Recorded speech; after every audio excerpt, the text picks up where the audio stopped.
Hari ini, marilah kita belajar firman Tuhan di bawah tajuk Perayaan Hasil Pertama dan Harapan Kebangkitan.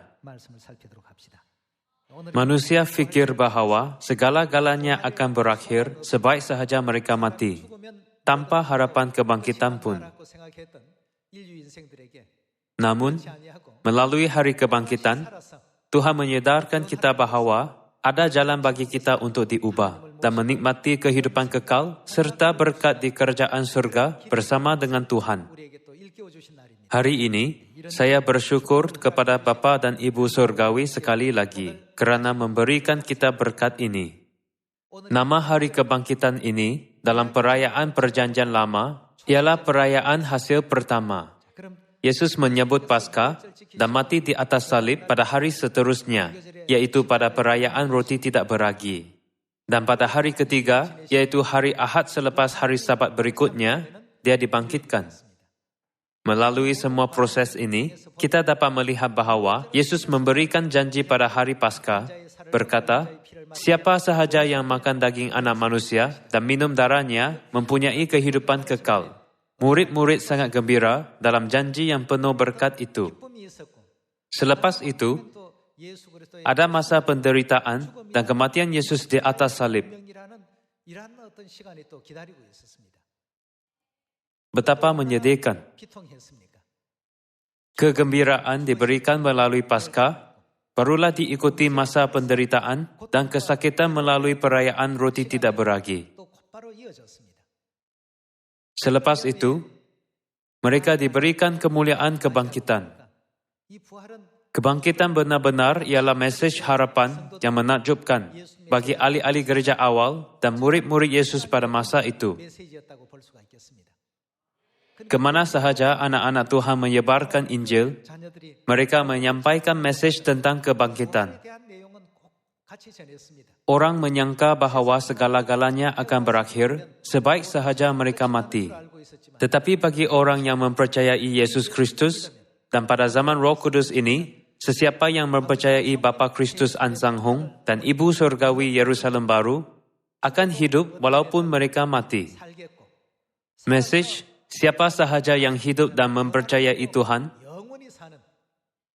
akan diubah dan dibimbing ke kerajaan surga abadi. Tersebar cepat kepada semua orang yang ditawan kuasa kematian.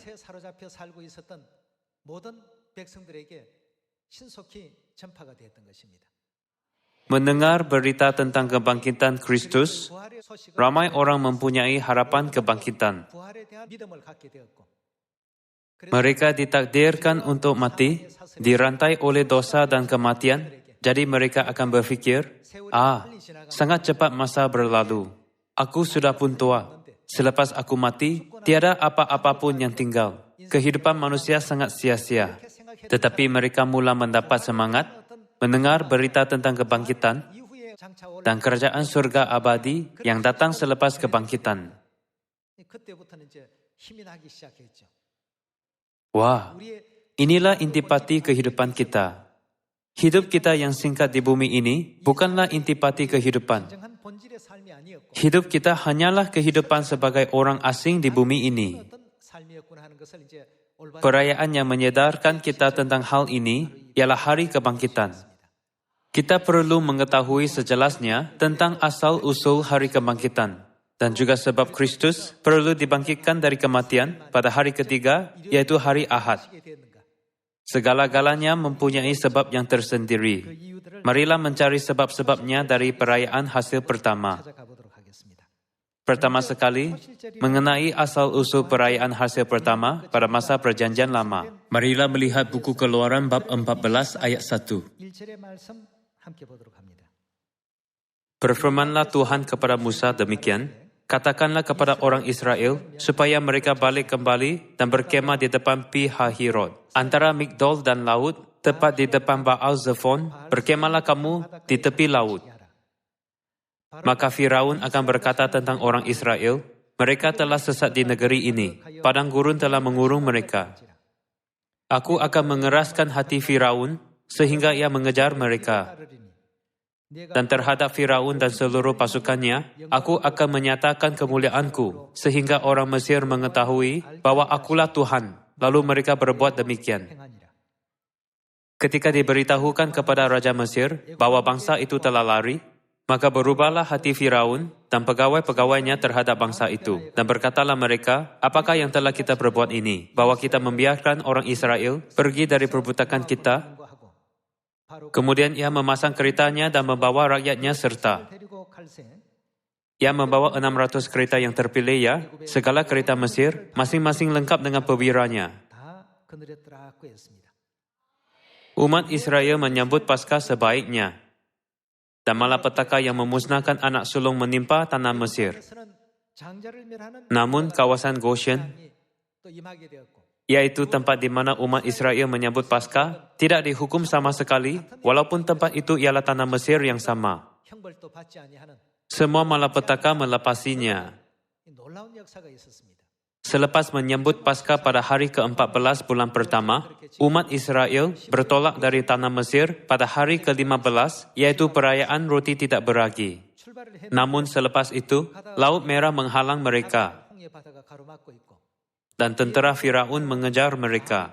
Raja mengubah hati dan memerintahkan tenteranya untuk menangkap umat Israel yang sudah dilepaskan. Selepas memberikan perintah ini, dia sendiri mengarahkan tentera untuk mendapatkan umat Israel kembali. Laut Merah berada di depan, dan tentera Mesir berada di belakang. Umat Israel tidak mampu melakukan apa-apapun. Jadi Tuhan menyuruh Musa untuk menghulurkan tongkat ke atas Laut Merah dan membelahnya sehingga akan menjadi seperti tanah kering. Air laut menjadi tembok di kedua-dua sisi. Dan umat Israel berjalan menyeberangi di antaranya.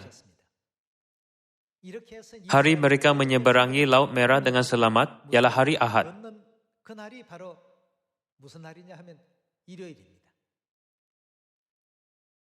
Pada subuh hari Ahad, yaitu hari sesudah Sabat, umat Israel menyeberangi Laut Merah. Kita dapat mencari sejarah ini di dalam Alkitab. Buku Keluaran, bab 15, ayat 10. Engkau meniup dengan taufanmu, laut pun menutupi mereka. Sebagai timah mereka tenggelam dalam air yang hebat. Siapakah yang seperti engkau di antara para Tuhan? Ya Tuhan, siapakah seperti engkau? Mulia karena kekudusanmu, menakutkan karena perbuatanmu yang masyhur. Engkau pembuat keajaiban. Engkau mengulurkan tangan kananmu, bumi pun menelan mereka. Tuhan memberikan keputusan yang bagus dengan membuatkan semua tentera Firaun tenggelam di dalam air sepenuhnya.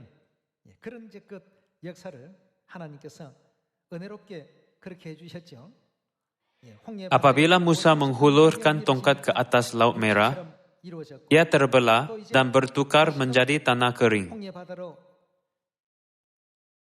Apabila dia menghulurkan tangan sekali lagi ke atas Laut Merah, laut yang terbelah kembali ke tempatnya dan semua tentera Mesir dihapuskan.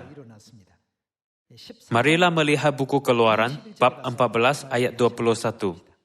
Lalu Musa menghulurkan tangannya ke atas laut, dan semalam-malaman itu Tuhan menguakkan air laut dengan perantaraan angin timur yang keras, membuat laut itu menjadi tanah kering. Maka terbelahlah air itu, demikianlah orang Israel berjalan dari tengah-tengah laut di tempat kering, sedang di kiri dan di kanan mereka, air itu sebagai tembok bagi mereka. Orang Mesir mengejar dan menyusul mereka, segala kuda Firaun, keretanya dan orangnya yang berkuda, sampai ke tengah-tengah laut. Dan pada waktu jaga pagi, marilah melihat umat Israel menyeberangi Laut Merah dengan selamat. Tuhan yang di dalam tiang api dan awan itu memandang kepada tentara orang Mesir, lalu dikacaukannya tentara orang Mesir itu. Ia membuat roda keretanya berjalan, miring dan maju dengan berat. Sehingga orang Mesir berkata, marilah kita lari meninggalkan orang Israel, sebab Tuhanlah yang berperang untuk mereka melawan Mesir. Berfirmanlah Tuhan kepada Musa, ulurkanlah tanganmu ke atas laut, supaya air berbalik meliputi orang Mesir, meliputi kereta mereka dan orang mereka yang berkuda. Musa mengulurkan tangannya ke atas laut, maka menjelang pagi berbaliklah air laut ke tempatnya. Sedang orang Mesir lari menuju air itu, demikianlah Tuhan mencampakkan orang Mesir ke tengah-tengah laut.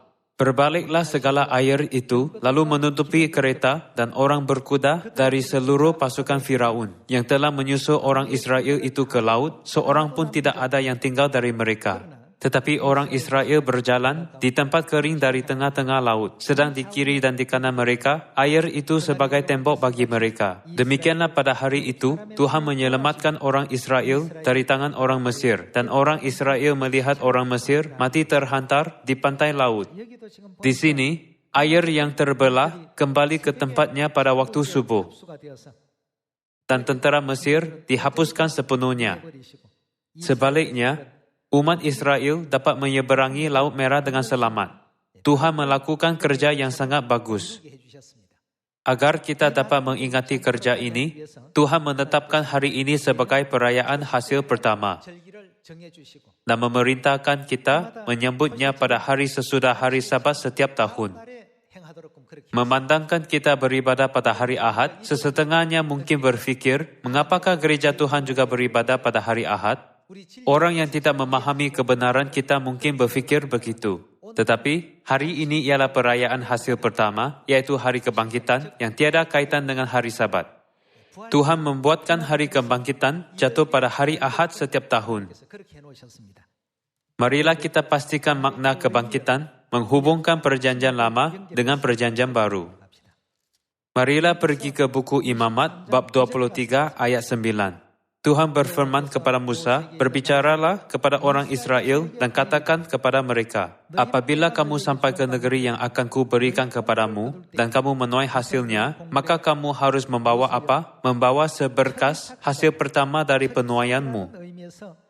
Kerana hasil pertama dipersembahkan, perayaan ini dinamakan perayaan hasil pertama kepada imam.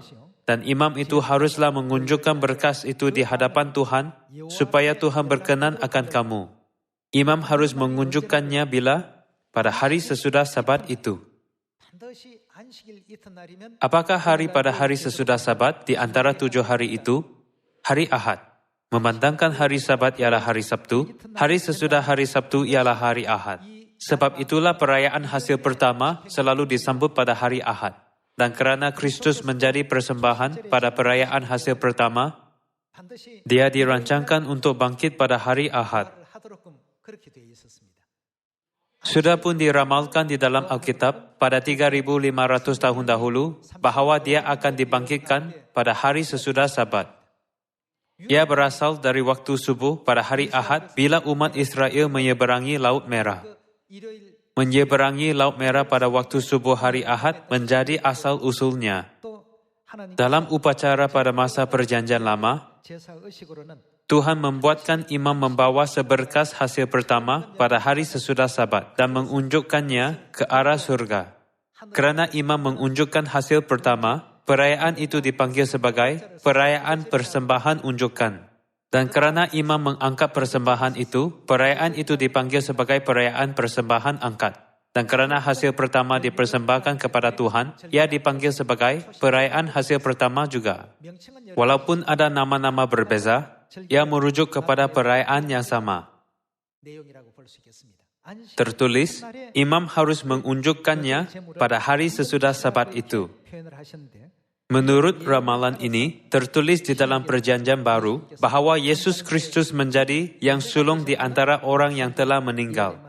Marilah pastikan ini di dalam buku 1 Korintus, bab 15. Mengenai soalan, mengapakah Yesus bangkit pada hari Ahad, Alkitab juga memberikan kita jawapan. Di dalam buku 1 Korintus, bab 15 ayat 20, tertulis, tetapi yang benar ialah bahwa Kristus telah dibangkitkan dari antara orang mati sebagai yang sulung, buah sulung dari orang-orang yang telah meninggal. Dia telah menjadi apa? Yang sulung. Yesus ialah buah sulung, maksudnya buah yang pertama. Perayaan hasil pertama dalam perayaan perjanjian lama. Dia menjadi persembahan hasil pertama. Ramalan perayaan juga dipenuhi oleh Yesus. Seperti yang tertulis, Tuhan telah menjadi yang sulung daripada orang yang telah meninggal. Bilakah hasil pertama harus dipersembah kepada Tuhan? Sebagai persembahan pada perayaan hasil pertama, dia mesti dipersembah pada hari Ahad. Kalau begitu, apakah yang berlaku pada hari Ahad? Marilah melihat buku Yohanes, bab 20, ayat 1. Pada hari pertama minggu itu, ini ialah hari sesudah Sabat betul. Kalau begitu, apakah hari itu? Hari Ahad.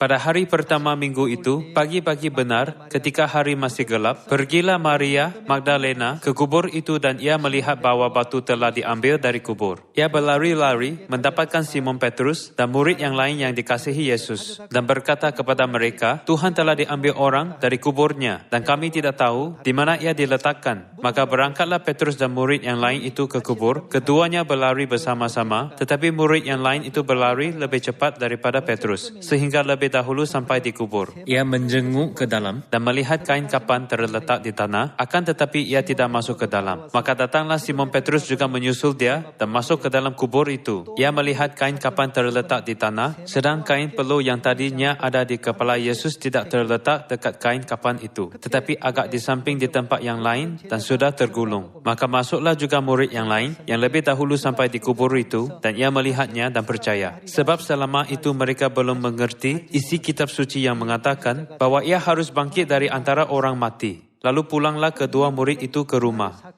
Bilakah kebangkitan berlaku? Berlaku pada hari Ahad, yaitu hari sesudah Sabat. Seperti yang diramalkan, Yesus memenuhinya, betul? Marilah menyambung dengan ayat 11. Tetapi Maria berdiri dekat kubur itu dan menangis. Sambil menangis, ia menjenguk ke dalam kubur itu. Dan tampaklah olehnya dua orang malaikat berpakaian putih, yang seorang duduk di sebelah kepala dan yang lain di sebelah kaki di tempat mayat Yesus terbaring. Kata malaikat-malaikat itu kepadanya, Ibu, mengapa engkau menangis? Jawab Maria kepada mereka, Tuhanku telah diambil orang dan aku tidak tahu di mana ia diletakkan. Sesudah berkata demikian, ia menoleh ke belakang dan melihat Yesus berdiri di situ. Tetapi ia tidak tahu bahwa itu adalah Yesus. Kata Yesus kepadanya, Ibu, mengapa engkau menangis? Siapakah yang engkau cari? Maria menyangka orang itu adalah penunggu taman, lalu berkata kepadanya, Tuan, jikalau Tuan yang mengambil dia, katakanlah kepadaku, di mana Tuan meletakkan dia, supaya aku dapat mengambilnya. Kata Yesus kepadanya, Maria. Maria berpaling dan berkata kepadanya, dalam bahasa Ibrani, Rabuni, artinya guru. Kata Yesus kepadanya, janganlah engkau memegang aku, sebab aku belum pergi kepada Bapa. Tetapi pergilah kepada saudara-saudaraku, dan katakanlah kepada mereka, bahwa sekarang aku akan pergi kepada Bapaku dan Bapamu, kepada Tuhanku dan Tuhanmu. Maria Magdalena pergi dan berkata kepada murid-murid, aku telah melihat Tuhan, dan juga bahwa dia yang mengatakan hal-hal itu kepadanya. Melalui kejadian pada hari sesudah Sabat, Yesus memenuhi semua ramalan perayaan hasil pertama. Sekarang, marilah kita meringkaskan ini. Selepas perayaan Paskah, perayaan roti tidak beragi tiba, dan kemudian diikuti oleh hari kebangkitan. Paskah ialah perayaan kegembiraan dan kehidupan. Serta perayaan roti tidak beragi ialah perayaan penderitaan. Selepas kegembiraan menerima kehidupan, iblis iaitu musuh kita memberikan penindasan, penganiayaan dan seksaan yang teruk kepada Yesus. Dia menuntut pengorbanan. Namun, Tuhan kita tidak dapat diikat oleh kuasa kematian. Melalui kebangkitannya dari kematian, pada perayaan hasil pertama, Dia sendiri mengisytiharkan kebenaran kepada semua manusia, yaitu kita tidak akan dimusnahkan oleh kematian, tetapi dapat dibangkitkan serta diubah.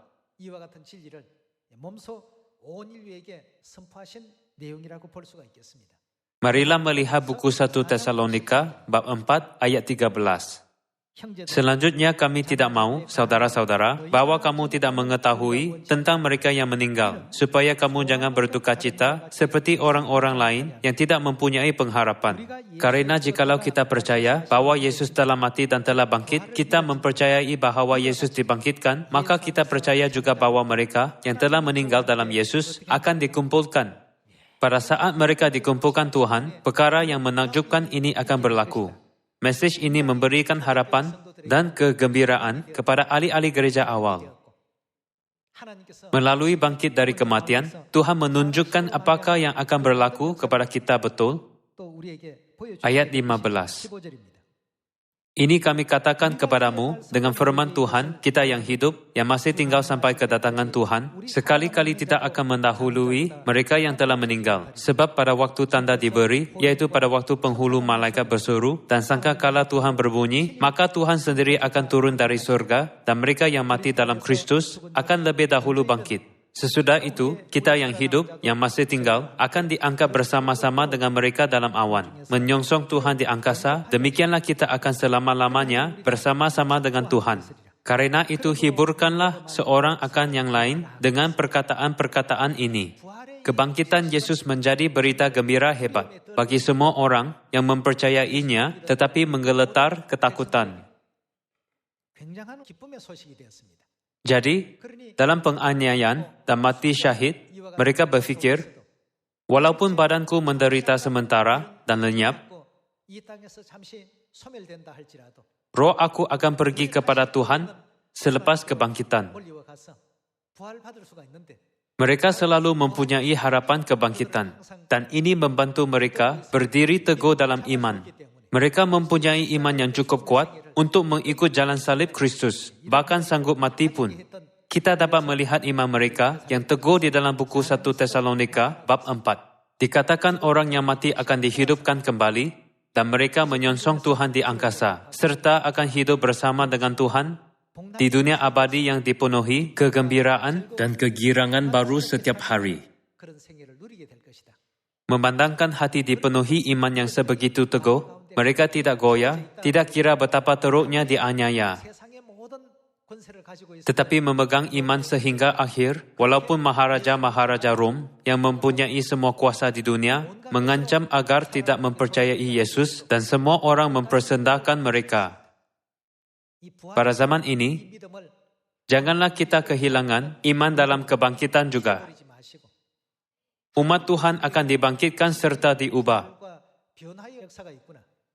Dan bila Tuhan datang membawa kita bersama dengan Dia, kita akan mempunyai saat yang mulia menyongsongnya di angkasa dengan kegembiraan besar. Pada zaman ini, kita mesti mempunyai harapan dan iman ini. Tidak hilang kebanggaan dan keyakinan. Kita semua mempunyai harapan kebangkitan. Orang yang mati akan dibangkitkan ke kehidupan dalam sekelip mata. Dan orang yang masih hidup akan diubah seperti malaikat serta menyongsong Tuhan di angkasa.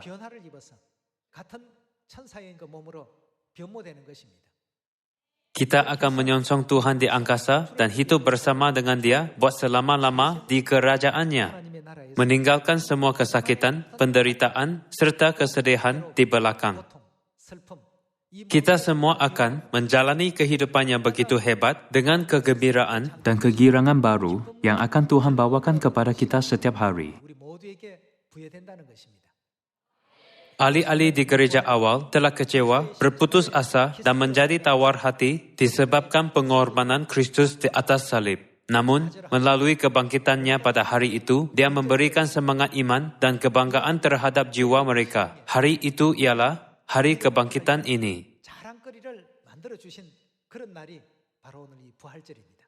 Memperbaharui iman dalam kebangkitan dan mempunyai lebih banyak pengharapan kerajaan surga yang abadi. Berharap agar Anda mempunyai perayaan yang bagus dan indah pada hari ini. Saya tamatkan khutbah. Terima kasih banyak.